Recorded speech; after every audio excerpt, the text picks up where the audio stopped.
Olá, irmãos e irmãs em Cristo. Venho aqui hoje gravar para vocês mais um vídeo do meu canal revelando as profecias da Bíblia. E no vídeo de hoje é o Grande Conflito, série O Grande Conflito, capítulo 35, o caráter e as intenções do papado. Antes de eu falar sobre este assunto, eu preciso da ajuda de vocês para se inscreverem no meu canal revelando as profecias da Bíblia. Deixe seu like, ative os sininhos de notificações para receberem o meu vídeo. Compartilhe com o maior número de pessoas que vocês puderem o conteúdo do meu canal. Preciso da ajuda de vocês. E agora vamos orar para fortalecer cada vez mais a nossa fé.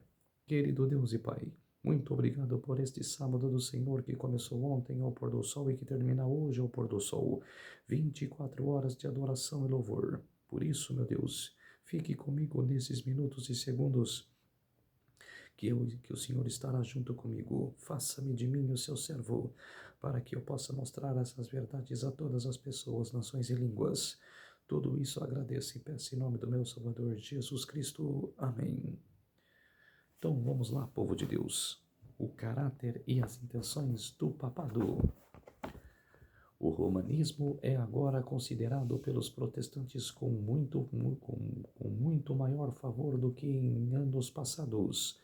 Naqueles países onde o catolicismo não está em ascendência e os papistas estão tomando um curso conciliatório para ganhar influência, exige uma crescente indiferença em relação às doutrinas que separam as igrejas reformadas da hierarquia papal.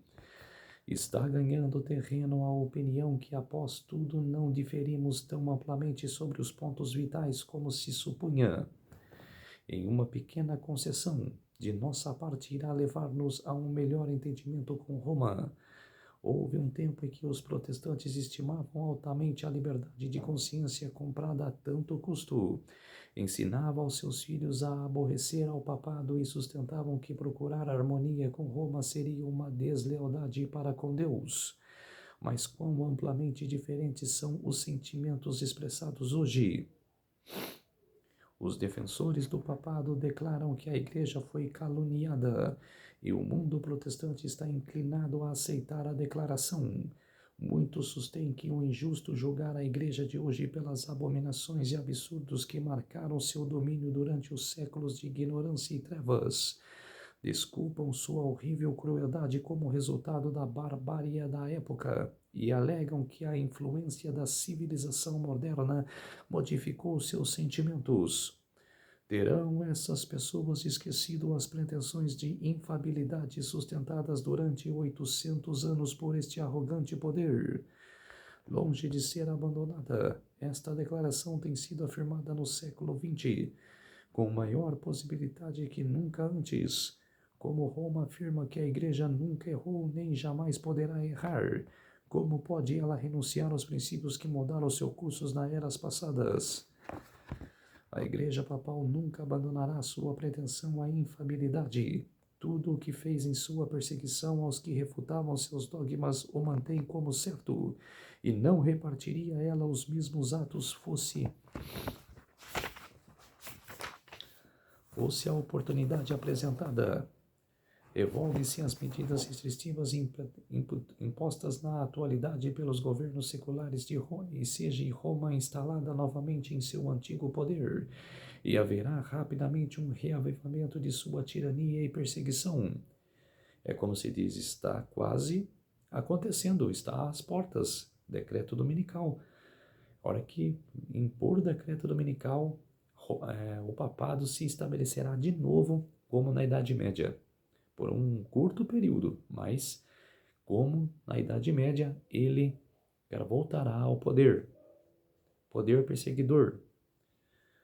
Um escritor moderno, Josiah Strong, em Nosso País, na página 446 e 48, assim fala da atitude da hierarquia papal no que tanto à liberdade de consciência e dos perigos os quais especialmente ameaçam os Estados Unidos, quanto ao sucesso de sua política.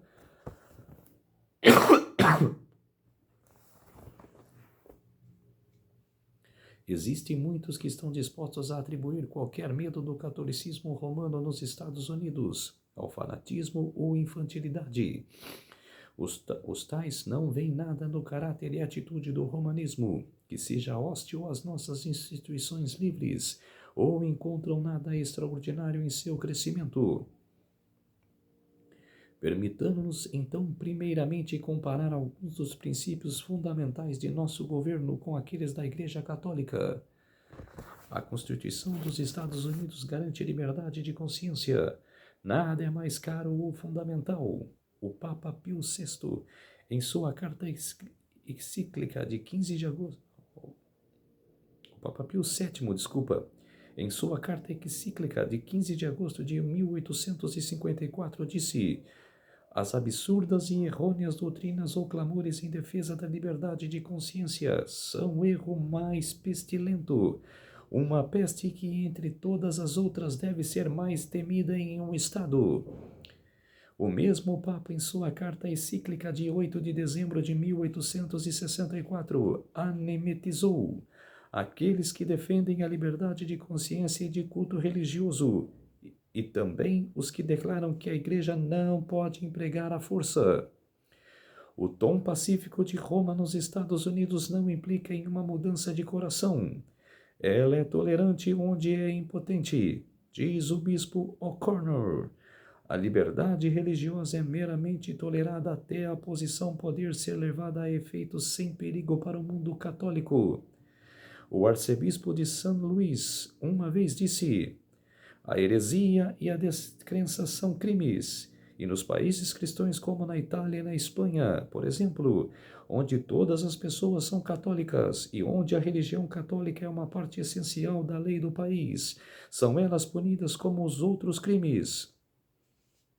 Cada cardeal, arcebispo e bispo da Igreja Católica toma um juramento de aliança ao Papa, no qual se encontram as seguintes palavras: aos hereges afastados e rebeldes contra nosso Senhor, o Papa, e os seus sucessores eu perseguirei com todo o meu poder.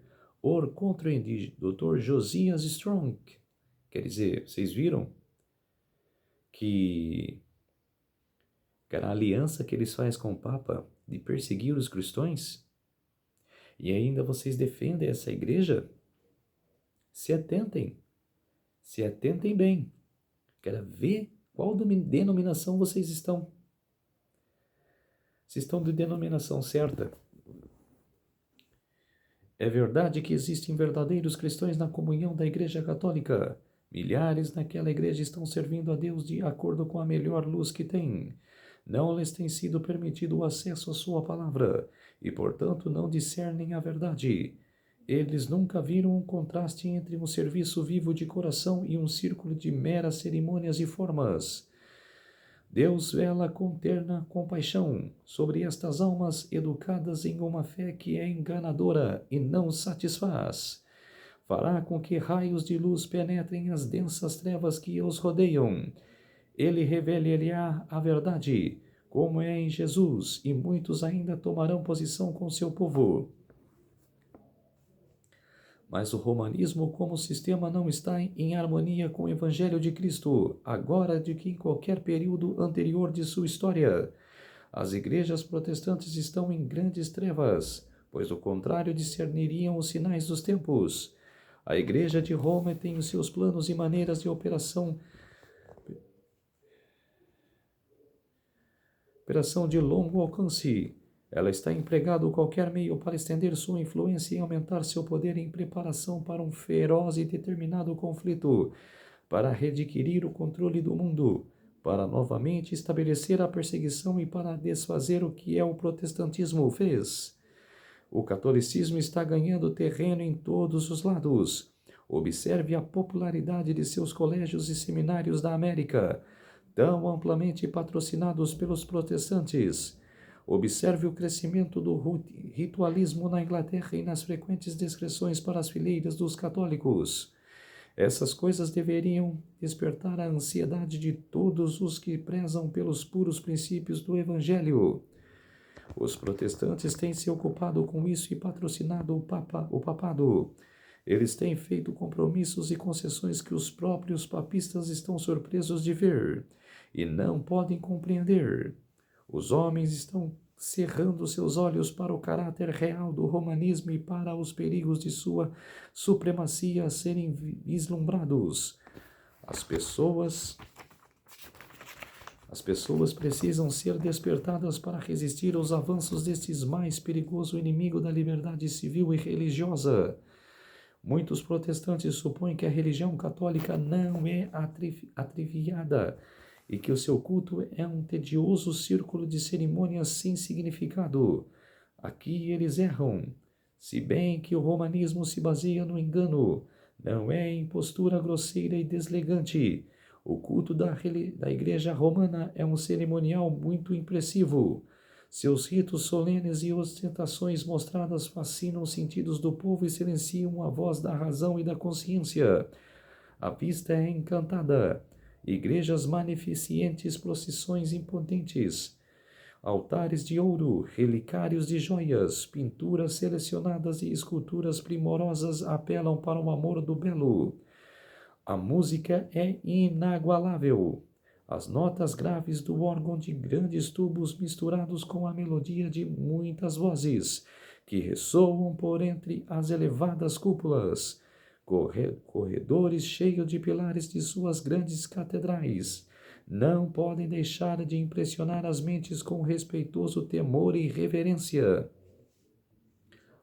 O esplendor externo, a pompa e cerimônias, que somente desludem os anseios da alma doentia e pecadora, é uma evidência da corrupção interna. A religião de Cristo não necessita de tais atrativos para se fazer recomendável. Nos raios brilhantes da cruz, o verdadeiro cristianismo aparece tão puro e amável que nenhuma decoração externa pode aumentar seu verdadeiro valor. É a beleza da santidade, um espírito manso e quieto, que é de valor para Deus. Esplendor de estilo não é necessariamente indício de pensamento puro e elevado. Elevadas concepções de arte, delicado refino de gosto, geralmente existem em mentes que são terrenas e sensuais. Eles são frequentemente empregados por Satanás para conduzir homens a esquecer as necessidades da alma, a perder a vida futura, imortal de vista, para desviá-los de seu infinito ajudador e para viver somente para este mundo. Uma religião de cerimônias exteriores é atrativa para o coração não renovado. A pompa e o cerimonial do culto católico têm poder sedutor, encantador, por meio no qual muitos estão enganados, e eles chegam a considerar a Igreja Romana como a própria porta do céu. Ninguém senão aqueles que plantaram seus pés firmemente sobre o fundamento da verdade, e cujos corações estão renovados pelo Espírito de Deus, está protegido contra sua influência. Milhares que não têm conhecimento experimental de Cristo serão levados a aceitar as formas de piedade destituídas de poder. Uma religião como esta é precisamente do que as multidões desejam. A afirmação da Igreja ter direito para perdoar induz os romanistas a sentirem-se na liberdade para pecar. E a ordenância da confissão, sem a qual seu perdão não é garantido, tende também a dar licença para o mal. Aquele que se ajoelha diante de homens caídos e abre os pensamentos e imaginações secretas do coração a um homem caído, está diminuindo sua humanidade e degradando cada nobre instinto de sua alma. Ao revelar os pecados de sua vida para um sacerdote, um mortal desviado e pecador, e muito frequentemente corrompido com vinho e licenciosidade, seu padrão de caráter é rebaixado e é poluído como consequência. Sua concepção de Deus é degradada à semelhança da humanidade caída, porque o sacerdote permanece como um representante de Deus. Esta confissão degradante de homem a homem é a fonte secreta da qual tem brotado muito do mal, que está corrompendo o mundo e preparando para a destruição final. Ainda assim, para aquele que ama a autodescendência, é mais agradável confessar-se a um companheiro mortal do que abrir a alma para Deus. É mais agradável para a natureza humana fazer penitência do que renunciar ao pecado. É mais fácil mortificar a carne usando correias, urtigas e correntes lacerantes do que crucificar os desejos carnais. Pesado é o jugo que o coração carnal está disposto a carregar, de preferência a submeter-se ao jugo de Cristo. Há uma notável similaridade entre a Igreja de Roma e a Igreja judaica no tempo do primeiro advento de Cristo. Enquanto os judeus secretamente pisavam sobre cada princípio da lei de Deus, eram exteriormente rigorosos na observância de seus preceitos, sobrecarregando-a com extorsões e tradições, que tornavam a obediência dolorosa e fatigante. Assim como os judeus professavam a reverenciar a lei, os romanistas declaram reverenciar a cruz. Eles exaltam o símbolo dos sofrimentos de Cristo, ao passo que negam em suas vidas aquele a quem esse símbolo representa. Os papistas colocam cruzes sobre suas igrejas, sobre os seus altares e sobre suas vestimentas. Por todas as partes é vista a angústia da cruz. Por todas as partes ela é exteriormente honrada e exaltada. Mas os ensinamentos de Cristo são sepultados sobre uma massa de tradições sem sentido, falsas interpretações e rigorosas extorsões. As palavras do Salvador com respeito aos judeus hipócritas aplicam-se com ainda maior força aos líderes católicos. Atam fardos pesados e difíceis de carregar e os põem sobre os ombros dos homens. Entretanto, eles mesmos nem com o dedo querem movê-los. Mateus 23, 4. Almas conscienciosas são mantidas em constante terror, tremendo a ira de um Deus ofendido, enquanto pessoas que exercem altos cargos na igreja estão vivendo em desejos egoístas por prazeres sensuais e materiais. A adoração de imagens e relíquias, a invocação dos santos e a exaltação do Papa são enganos de Satanás para afastar de Deus e de seu Filho as mentes das pessoas, para assegurar sua ruína. Esforçar-se-á para desviar sua atenção daquele que é o único pelo qual eles podem encontrar salvação. Ele dirigirá as almas para qualquer objeto que possa substituir o único que disse: Vinde a mim, todos os que estáis cansados e sobrecarregados, e eu vos aliviarei. Mateus capítulo 11, verso 28. É constante esforço de Satanás deturpar o caráter de Deus, a natureza do pecado e as verdadeiras consequências em jogo na grande controvérsia. Seus sofismas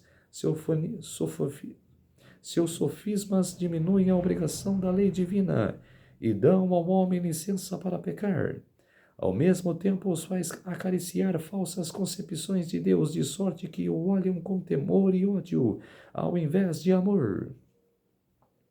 A crueldade inerente em seu próprio caráter é atribuída ao Criador. Ela é incorporada nos sistemas de religião e expressada nos modos de adoração. Assim, as mentes dos homens são cegadas e Satanás os segura como seus agentes para guerrear contra Deus. Devido a conceitos pervertidos dos atributos divinos, nas nações pagãs foram induzidas a crer que os sacrifícios humanos eram necessários para assegurar o favor da deidade. E horríveis crueldades têm sido perpetradas sobre várias formas de idolatria. A Igreja Católica, unindo as formas de paganismo e cristianismo, e como o paganismo mal representado o caráter de Deus, tem recorrido a práticas não menos cruéis e revoltantes. Nos dias da supremacia de Roma, havia instrumentos de tortura para obrigar a aceitarem suas doutrinas. Existia a estaca da fogueira para os que não queriam fazer concessões às suas exigências. Houve massacres em uma escala que nunca será conhecida até ser revelada no juízo. As pessoas que nunca será conhecida até ser revelada no juízo. As pessoas que exerciam altos cargos na igreja, dirigidas por seu mestre, Satanás, estudavam para inventar meios de causar a maior tortura possível sem pôr término à vida da vítima. O processo infernal foi repetido até o máximo limite da resistência humana, até a natureza se render e o sofredor saudar a morte como um doce alívio. Tal era a sorte dos oponentes de Roma. Para seus membros dispunha da disciplina do açoite, do tormento da fome e todas as mortificações corporais concebíveis, mais penosas que se possa imaginar. Para assegurar o favor do céu, os penitentes transgrediam as leis de Deus, violando as leis da natureza. Eram ensinados a dissolver todo o laço que Deus instituiu para abençoar e alegrar a estadia do homem na terra. Os cemitérios das igrejas contêm milhões de vítimas que gastam suas vidas em vão empreendimentos para subjugar suas afeições naturais, para refrear como ofensivos a Deus todo pensamento e sentimento de simpatia em favor de seus semelhantes. Se nós desejamos compreender a determinada crueldade de Satanás, manifestada por centenas de séculos, não entre aqueles que nunca ouviram de Deus, mas no próprio coração da cristandade e por toda a sua extensão, temos somente que olhar para a história do romanismo, por meio deste colossal sistema de engano. O príncipe do mal atinge seu propósito de trazer desonra a Deus e a miséria ao homem. Como nós vemos que ele é bem sucedido em disfarçar a si mesmo e cumprir sua obra por meio dos líderes da igreja, podemos melhor entender por que ele tem tão grande empatia pela Bíblia. Se esse livro for lido, a misericórdia e amor de Deus serão revelados. Será que, visto que ele não pode pôr sobre os homens nenhum desses pesados fardos, tudo o que ele pede é um coração quebrantado e contrito em um espírito humilde e obediente.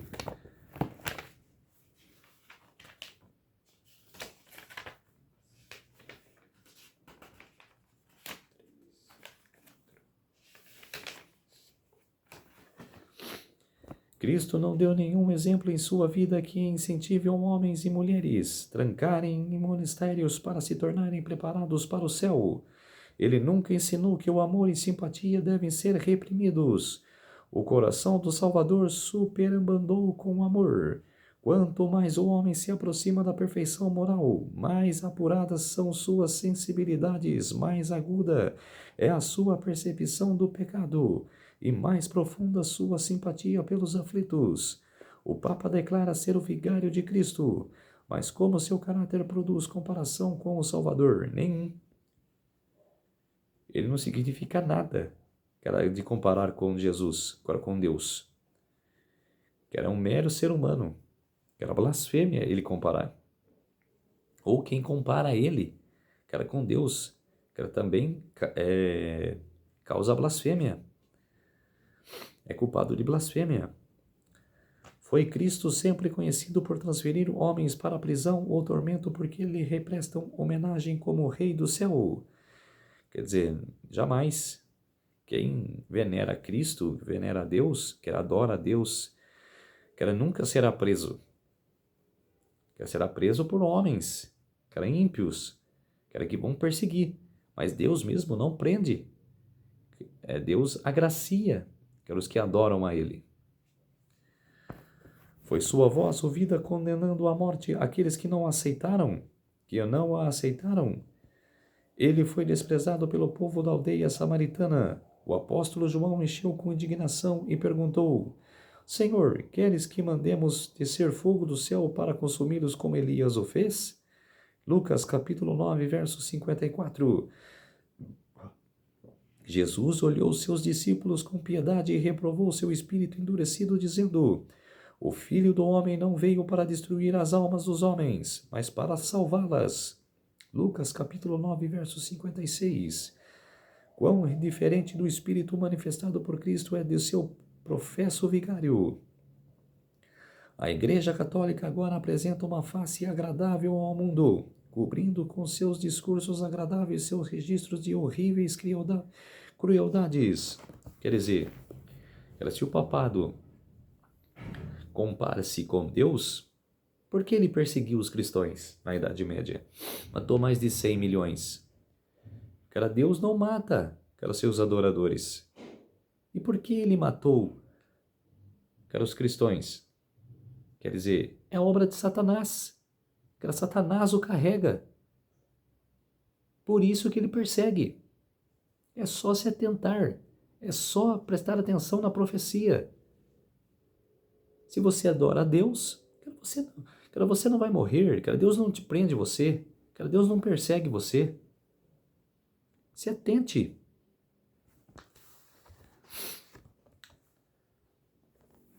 Agora a igreja, já li, né? Vestiu a si mesma com a roupagem de Cristo, mas não mudou. Cada princípio do papado que existiu nas eras passadas existe hoje. As doutrinas inventadas nas eras escuras são ainda mantidas. Ninguém se engane.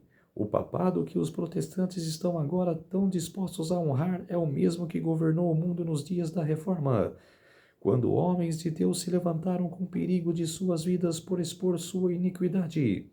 Possui o mesmo orgulho e arrogante pretensão com que dominou sobre os reis e príncipes e atribuiu para si as prerrogativas de Deus. Seu espírito não é agora menos cruel nem despótico de que um amado, de que quando ela destruía a liberdade humana e matava os santos do Altíssimo. O papado é precisamente o que a profecia declarou que seria a apostasia nos últimos dias. 2 Tessalonicenses capítulo 2, versos 3 a 4. Faz parte de sua política assumir o caráter que lhe permitia realizar melhor seus fins, mas sobre a aparência variável do camaleão, onde o invariável veneno da serpente declara: não temos que manter fé e promessas aos hereges. Será este poder cujo registro por 1000 anos está escrito no sangue dos santos, agora reconhecido como parte da Igreja de Cristo? Quer dizer, para bom dia. Não é sem razão que foi feita a declaração, nos países protestantes, que o catolicismo difere menos amplamente do protestantismo, que nos tempos passados houve uma mudança, mas a mudança não é no papado. O catolicismo, de fato, se parece muito com o protestantismo que hoje existe, porque o protestantismo tem grandemente se degenerado desde os dias dos reformadores. Enquanto as igrejas protestantes têm estado buscando o favor do mundo, uma falsa caridade as tem cegado.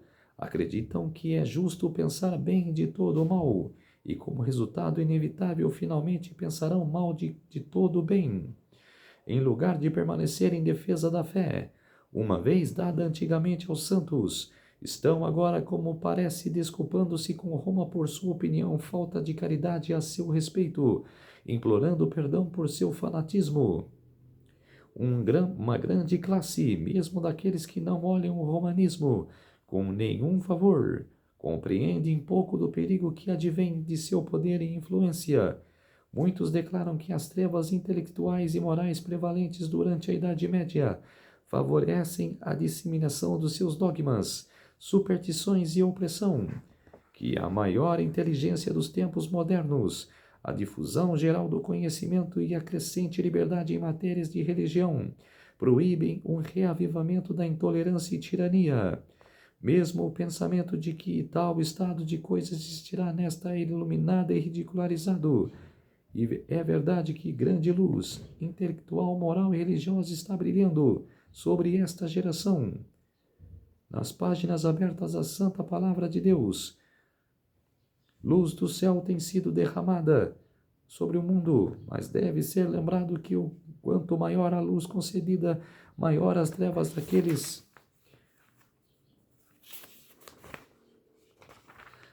que a pervertem ou rejeitam. Um estudo da Bíblia acompanhado de oração mostraria aos protestantes o caráter real do papado e levá-los a aborrecê-lo e evitá-lo. Mas muitos são tão sábios em seu próprio conceito que não sentem necessidade de buscar humildemente a Deus para que possam ser conduzidos à verdade. Embora se orgulhem da sua instrução, são ignorantes tanto das Escrituras como do poder de Deus. necessitam ter algo para acalmar sua consciência e buscam o que é menos espiritual e humilhante. O que desejam é uma maneira de se esquecer de Deus, que passe a ser um método de recordá-lo. O papado está bem adaptado para satisfazer as necessidades de todos estes. Está preparado para duas classes de seres humanos que abarcam quase a todo mundo: os que querem ser salvos por seus próprios méritos e os que querem ser salvos em seus pecados. Aqui está o segredo de seu poder. Um dia de grandes trevas intelectuais tem se mostrado favorável ao êxito do papado. Ainda está demonstrado que um dia de grande luz intelectual é igualmente favorável ao seu êxito. Nas eras passadas, quando os homens estavam sem a palavra de Deus e sem o conhecimento da verdade, seus olhos estavam vendados e milhares eram enredados, não vendo a rede estendida para os seus pés. Nesta geração são muito aqueles cujos olhos estão ofuscados pelo brilho das especulações humanas. A falsamente chamada ciência não discernem a rede e entram nela tão facilmente como se tivessem com os olhos vendados. Deus designou que as faculdades intelectuais do homem fossem consideradas como presente de seu Criador e que se fossem empregadas no serviço da verdade e da justiça. Mas quando o orgulho e a ambição são acariciados e os homens exaltam suas próprias teorias acima da palavra de Deus, então a inteligência pode causar maior dano do que a ignorância.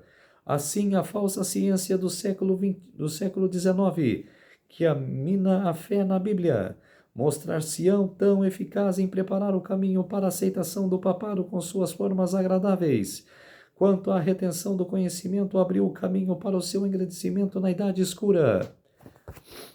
Nos movimentos agora em progresso nos Estados Unidos para assegurar as instituições e práticas da Igreja e o sustento do Estado, os protestantes estão seguindo os passos dos papistas, mas ainda estão abrindo a porta para que o papado recobre na América protestante a supremacia que perdeu no Velho Mundo.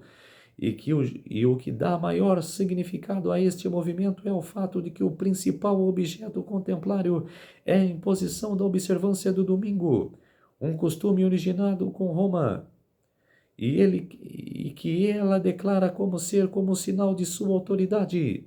Este é o espírito do papado, um espírito de conformidade aos costumes mundanos e à veneração de tradições humanas acima dos mandamentos de Deus, que está permitindo as igrejas protestantes e conduzindo-as a fazer a mesma obra de exaltação do domingo que o papado fez antes delas. Se o leitor quer saber quais são os meios que serão empregados na contenda que está por vir, tem apenas que traçar o registro dos meios pelos quais Roma empregou para o mesmo objetivo nas eras passadas. Se deseja saber que os papistas e os protestantes unidos prodecerão com os que rejeitam seus dogmas, veja o espírito que Roma manifestou em relação ao sábado e os seus defensores. Editos reais, concílios gerais e ordenâncias da Igreja sustentadas pelo poder secular foram os passos pelos quais o dia da festa pagã atingiu sua posição de honra no mundo cristão. A primeira medida pública impondo a observância do domingo foi a lei promulgada por Constantino, 321 d.C. Este edito requeria que os habitantes das cidades descansassem no venerável dia do sol, mas permitia aos homens do campo continuar com suas ocupações agrícolas. Embora virtualmente uma lei pagã, foi imposta pelo imperador após a sua aceitação nominal do cristianismo. Como o mandato real não parecia substituir de um modo suficiente a autoridade divina, Eusébio, bispo que buscou o favor dos príncipes que era amigo íntimo e adulador de Constantino, promoveu a declaração de que Cristo havia transferido o dia de repouso do sábado para o domingo. Cristo mudou o dia do sábado para o domingo. Aonde está isso na Bíblia? Aonde que que Deus fala isso na Bíblia? Que ele mudou o dia de sábado para o domingo.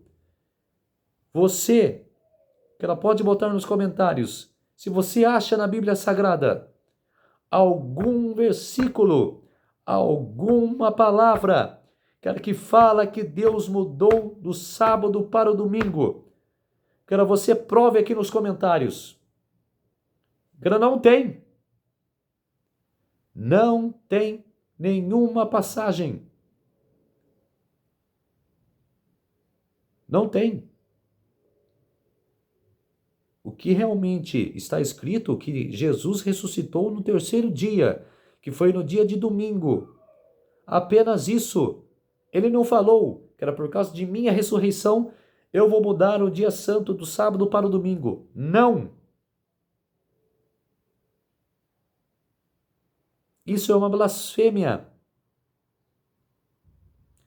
Deus não mudou o seu dia de descanso para o outro dia. Ele mantém até os dias de hoje o sábado do Senhor, que foi implantado lá no Éden. É bem antes, anos antes, que era muitos anos antes, que era de Moisés, que era lá no Monte Sinai, que era milhares de anos antes. Lá para Adão e Eva, que ela já mostrou que o sábado era o dia santo. Passou-se para Abraão, que era Abraão passou para Isaque, e os patriarcas foi passando um para o outro, que era a lei de Deus, o sábado do Senhor. E no Antigo Testamento, todo o Antigo Testamento, que aceitaram o sábado. Mas não foi lá escrito nas tábuas que começou a valer o dia de sábado. Foi antes de Moisés, muitos anos antes, milhares de anos antes, que ela já estava plantado o sábado do Senhor. Não foi para nenhum... É igual as pessoas falam, foi feito para os judeus. Cara, naquele tempo, antes da criação de Adão e Eva, cara, já estava plantado o sábado, já a lei, os 10 mandamentos. Cara, Jesus já tinha implantado os 10 mandamentos. Era bem antes de existir um ser humano na Terra. Não vem com esse papinho, não, cara, que foi por causa dos judeus, que era dos israelitas que foi pregado o sábado do Senhor, não. Que foi uma lei para eles. Não. Que ali foi um lembra-te do dia do sábado para santificar. Lembra. Quer dizer, ela passou para eles também aprender. O que foi no passado antes de Adão e Eva, que passou para Adão e Eva, passou para os patriarcas, também eles aprenderam o sábado do Senhor.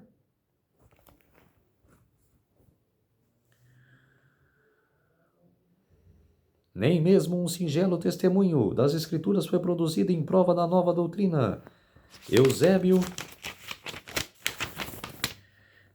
mesmo inconscientemente, reconheceu sua falsidade e aponta para os reis autores da mudança. Todas as coisas, ele diz, tudo quanto ele deve fazer no sábado, nós temos transferido para o dia do Senhor. No livro Leis e Deveres Sabáticos, de R. Cox. Mas o argumento em favor do domingo, que era sem fundamento, serviu para encorajar os homens a pisar o sábado do Senhor. Todos que desejavam ser honrados pelo mundo aceitaram um dia festivo popular.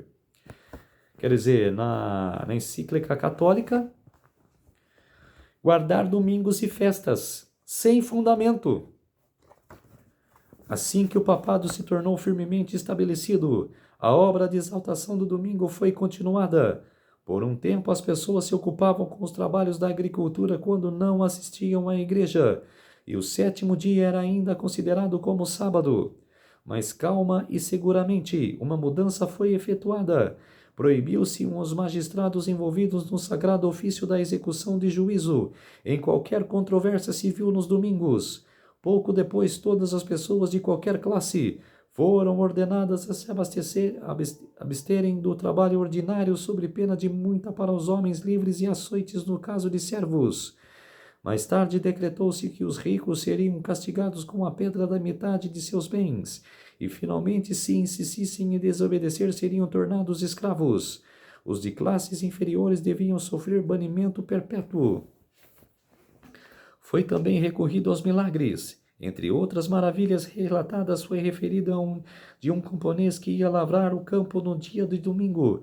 Limpou o arado com um ferro e penetrou em sua mão, e por 2 anos inteiros não pôde tirar, para sua excessiva dor e vergonha. No livro Discurso Heróico e Prático sobre o Dia do Senhor, de Francis West. Mais tarde, o Papa ordenou que os sacerdotes das paróquias advertissem aos que violassem o domingo e persuadissem-nos a vir à igreja para rezar, para que não fosse atraída uma grande calamidade sobre si mesmo e sobre os seus vizinhos. Um concílio eclesiástico aprovou um argumento tão frequentemente empregado desde então, mesmo pelos protestantes, que, em vista de algumas pessoas haverem sido mortas por raio enquanto trabalhavam no dia de domingo, esse deveria ser o sábado. É visível, diziam os prelados, quão grande era o desgradado de Deus sobre aqueles que negligenciavam este dia.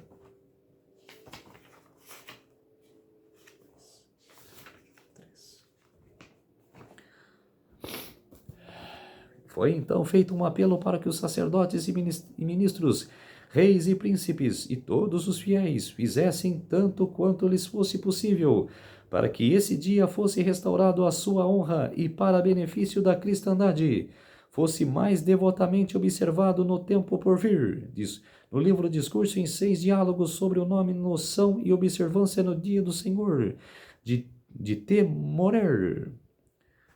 Como os decretos dos concílios provaram-se insuficientes, que as autoridades seculares foram solicitadas a prolongar um edito que inspiraria terror para os corações do povo e forçá-los a abster no trabalho de domingo.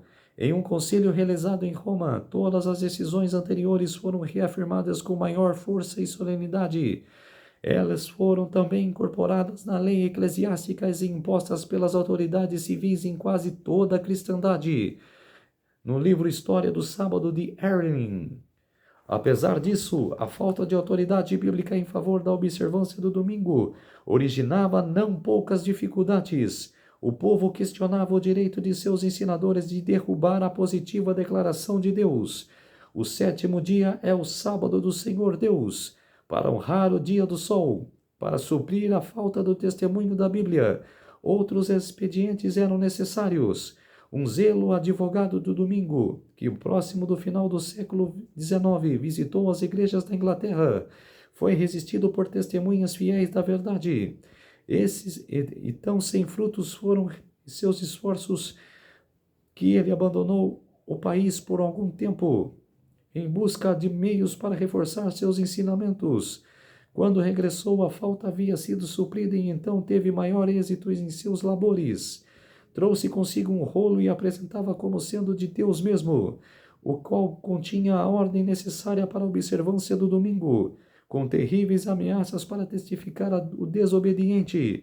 Afirmava-se com que esse precioso documento, fraude tão vil como a instituição que pretendia afiançar, havia caído do céu e havia sido encontrado em Jerusalém sobre o altar de São Simeão no Gólgota. Mas em realidade era do Palácio Pontificial de Roma, de onde ele procedia. Fraudes e adulterações para avançar o poder e a prosperidade da Igreja foram em todas as eras consideradas corretas pela hierarquia papal.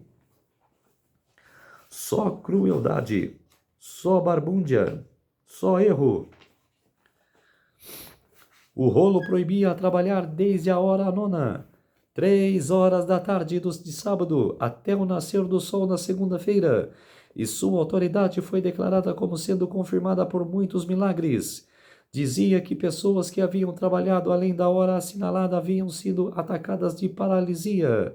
Um agricultor que tentou moer seu trigo viu sair, ao invés de farinha, um esguicho de sangue, e a roda do moinho parou apesar do bom volume de água. Uma mulher havia posto massa no forno, encontrou a cura ao tirá-la, embora o forno estivesse bem quente. Outra que havia preparado sua massa para assar o pão à hora 9, porém resolveu deixá-la de lado até segunda-feira. Encontrou-a no próximo dia, transformada em pães e assada pelo divino poder. Um homem que assou os pães após a hora 9 de sábado, ao parti-lo na manhã seguinte, viu que saía sangue dele. Por tais invenções absurdas e supersticiosas, os advogados do domingo trataram de fazê-lo sagrado. Quer dizer, tudo mentira. Tudo mentira. Cada coisa que, olha, tanto na Escócia como na Inglaterra, Uma melhor consideração para com o domingo foi assegurada unindo-se com uma porção do sábado antigo. Porém, variava o tempo que se devia guardar como sagrado. Um edito do rei da Escócia declarava que se devia considerar como um santo o sábado a partir do meio-dia, e que desde esse momento até a manhã de segunda-feira ninguém devia ocupar-se em trabalhos mundanos. Porém, apesar de todos os esforços feitos para estabelecer a santidade do domingo, os mesmos papistas confessavam publicamente a autoridade divina do sábado e a origem humana da instituição pela qual ele havia sido suplantado. No século XIX, um concílio papal ordenou explicitamente: recordem todos os cristãos que o sétimo dia foi consagrado por Deus e aceito e observado, não só pelos judeus, mas também por todos os que pretendiam adorar a Deus. Não obstante, nós, os cristãos, temos mudado seu sábado para o dia do Senhor. Que estavam pisoteando a lei divina não eram ignorantes quanto ao caráter de sua obra. Estavam colocando-se deliberadamente acima de Deus. Uma ilustração surpreendente da política de Roma contra os que não concordavam com ela foi dada na longa e sangrenta perseguição aos waldenses, alguns dos quais eram observadores do sábado. Outros sofreram de maneira similar por sua fidelidade ao quarto mandamento. A história das igrejas da Etiópia é especialmente significante. Em meio às trevas da Idade Escura, foram perdidos de vista e esquecidos pelo mundo os cristãos da África Central, e por muitos séculos gozaram da liberdade no exército de sua fé. Mas por fim, Roma ouviu de sua existência o imperador da Etiópia. Foi logo induzido a reconhecer o Papa como vigário de Cristo. Outras concessões se seguiram. Foi proclamado um edito proibindo a observância do sábado sob as mais severas penalidades. No livro História Eclesiástica da Etiópia, de Michael Getz. Porém, a tirania papal converteu-se logo em jugo tão amargo que os etíopes determinaram quebrá-lo de seu pescoço. Depois de uma luta terrível, os romanistas foram banidos de seus domínios e a antiga fé foi restaurada. As igrejas regozijaram com sua liberdade e nunca esqueceram a lição que aprenderam concernente ao engano, ao fanatismo e ao poder despótico de Roma. Estavam contentes de permanecer em meio ao seu reino ilhado, desconhecidos do resto da cristandade. As igrejas da África observavam o sábado como havia observado a igreja papal antes de sua completa apostasia, ao mesmo tempo que guardavam o sétimo dia em obediência ao mandamento de Deus. Abstiveram-se de trabalhar no domingo conforme o costume da igreja. Ao lograr o poder supremo, Roma havia pisoteado o dia de repouso de Deus para enaltecer o seu próprio, mas as igrejas da África, desconhecidas por cerca de 1000 anos, não tiveram parte nesta apostasia. Quando caíram sobre o governo de Roma, foram forçadas a deixar de lado o verdadeiro e exaltar o falso sábado. Porém, apenas recobraram sua independência e voltaram à obediência do quarto mandamento. Esses registros do passado claramente revelam a inimizade de Roma contra o verdadeiro sábado e seus defensores, e os meios que emprega para honrar a instituição de sua criação. A palavra de Deus ensina que esses serão repetidas quando os papistas e protestantes se unirem para a exaltação do domingo.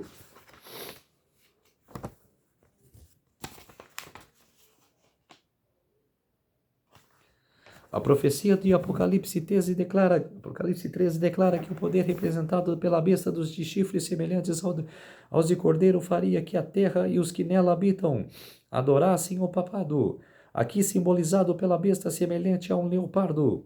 A besta com 2 chifres dirá também aos que habitam sobre a terra que façam uma imagem à besta, e mais ainda mandará que todos, pequenos e os grandes e os ricos e os pobres, os livres e os escravos, recebam a marca da besta. Apocalipse capítulo 13, versos 11 a 16. Tem-se demonstrado que os Estados Unidos da América é o poder representado pela besta de 2 chifres, semelhantes aos de cordeiro. Aqui esta profecia cumprir-se-á quanto os Estados Unidos impuserem a observância do domingo, que Roma declarará sendo o reconhecimento especial de sua supremacia. Mas nesta homenagem ao papado, os Estados Unidos não estarão sozinhos. A influência de Roma nos países que uma vez reconheceram seu domínio está longe de ser destruída, e a profecia prediz uma restauração de seu poder. Vi de suas cabeças como golpeada de morte, mas esta ferida mortal foi curada, e toda a terra se maravilhou seguindo a besta. Apocalipse capítulo 13, verso 3. A incidência da ferida mortal apontada para a abolição do papado em 1798. Depois disso, diz o profeta, sua ferida mortal foi curada e toda a terra se maravilhou seguindo a besta. Paulo declara claramente que o homem do pecado substituirá até o segundo advento. 2 Tessalonicenses capítulo 2, verso 8. Até o próprio final do tempo levará adiante sua obra de engano. E o revelador declara, referindo-se ao papado, adorá-la-ão todos os que habitam sobre a terra, aqueles cujos nomes não foram escritos no livro da vida. Apocalipse capítulo 13, verso 8. Tanto no velho como no novo mundo, o papado receberá a homenagem por meio da honra que se conferirá à instituição do domingo, a qual repousa unicamente sobre a autoridade da Igreja Romana. Por mais de meio século, os estudantes de profecia nos Estados Unidos têm apresentado esse testemunho para o mundo. Nos acontecimentos que estão desenrolando-se atualmente, é visto um rápido avanço rumo ao cumprimento desta predição.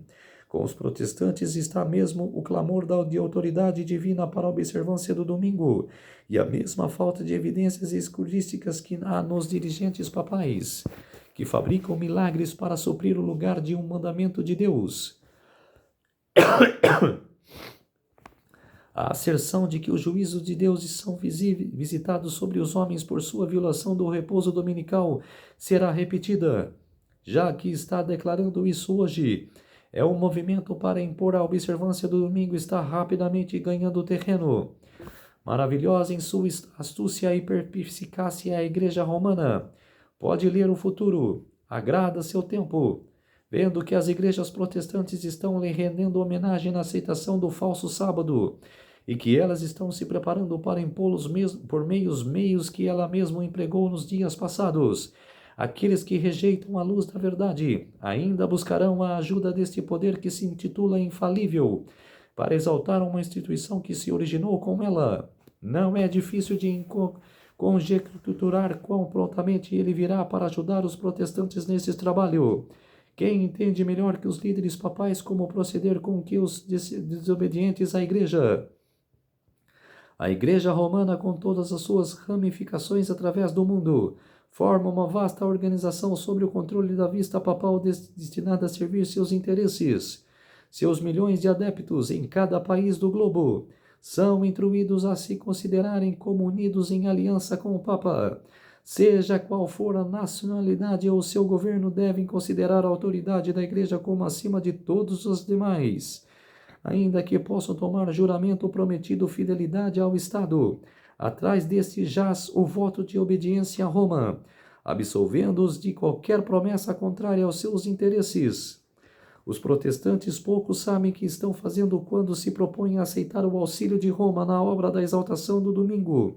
Enquanto eles estão inclinados ao estabelecimento de seu propósito, Roma está tentando estabelecer novamente seu poder, recuperar sua supremacia perdida.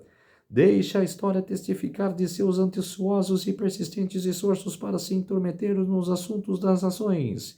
Roma tem firmado os pés para favorecer seus próprios fins, mesmo que às custas da ruína de príncipes e povo. O romanismo abertamente declara que o Papa pode pronunciar sentenças e julgamentos em contradição com o direito das nações, como a lei do Deus e do homem, de decretália. Seja relembrado que Roma se orgulha de que nunca mudar. Os princípios de Gregório VII e de Inocêncio III são ainda os princípios da Igreja Católica Romana, e tenha ela o poder pô-los em prática com tanto vigor agora como fez em séculos passados. Permita que o princípio, uma vez estabelecido nos Estados Unidos, de que a Igreja possa empregar ou controlar o poder do Estado, que as observâncias religiosas possam ser impostas por leis seculares. Em resumo, que a autoridade da Igreja é que o Estado deve dominar a consciência.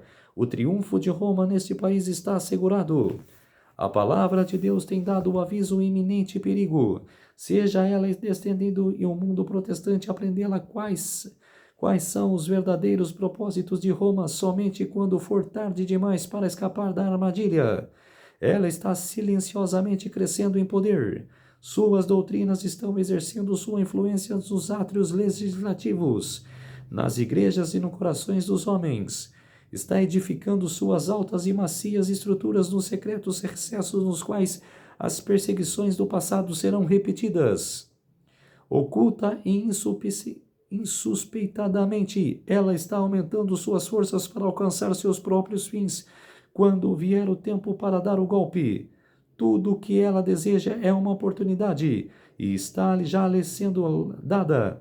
Logo veremos sentiremos quais são os propósitos do corpo humano. Qualquer que creia e obedeça à palavra de Deus, então incorrerá em censura e perseguição. Isso aí foi o capítulo 35. O caráter e as intenções do papado. Vamos orar para fortalecer a nossa fé. Querido Deus e Pai, muito obrigado nesses minutos e segundos que o Senhor esteve comigo. Fez-se de mim o seu servo para pregar essa verdade da sua palavra para todas as pessoas, nações e línguas. Tudo isso agradeço e peço em nome do meu Salvador Jesus Cristo. Amém. Então, povo de Deus, se inscrevam no meu canal Revelando as Profecias da Bíblia. Deixe seu like, ative os sininhos de notificações para receberem o meu vídeo. Compartilhe com o maior número de pessoas que vocês puderem o conteúdo do meu canal. Preciso da ajuda de vocês. Um feliz sábado a todos e até o próximo vídeo. Tchau!